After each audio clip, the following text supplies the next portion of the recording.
নমস্কার সকলকে, আমি কৃষ্ণদীপ শাস্ত্রী। আজকে আলোচনা করব রাশিফল নিয়ে। রাশিফল আমি যেটা বলি বা যেটা বলার চেষ্টা করি, শুধু রাশিফল আপনার ফলাদেশ বলার চেষ্টা করি না, বলি না। আমি বলি কোন রংটা ব্যবহার করলে আপনার ভালো হবে এই মাসটা, কি খেয়ে আপনি গেলে শুভ কাজে আপনার ভালো হবে, কি করবেন না এই মাসটাতে, এবং বলি আপনার শুভ সংখ্যা লটারির জন্য বা অন্য কোনো কাজে সেই সময়টাকে আপনি যদি ব্যবহার করেন সেটা ভালো কোন সময়টা আপনার জন্য, কি করবেন না, কি করলে আপনার বিপদ হতে পারে সেটা বলার চেষ্টা করি। এছাড়া আপনাকে বলার চেষ্টা করি আপনার আগামী মাসটা কেমন যাবে, কি হতে চলেছে বা কি হতে পারে।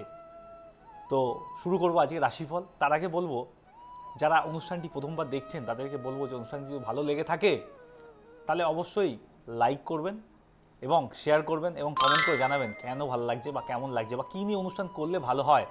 আর এছাড়া যারা প্রথমবার আজকে অনুষ্ঠানটি দেখলেন তাদেরকে বলবো চ্যানেলটি সাবস্ক্রাইব করতে। সাবস্ক্রাইব করলে তাহলে আরও আপনি অনুষ্ঠান দেখতে পাবেন পরবর্তীকালে, বিভিন্ন অনুষ্ঠান যেগুলো আপনার হয়তো কাজে লাগবে। বেল আইকনে ক্লিক করে দিলে আপনার কাছে নোটিফিকেশন যাবে যে কী নিয়ে অনুষ্ঠান করছি আমি।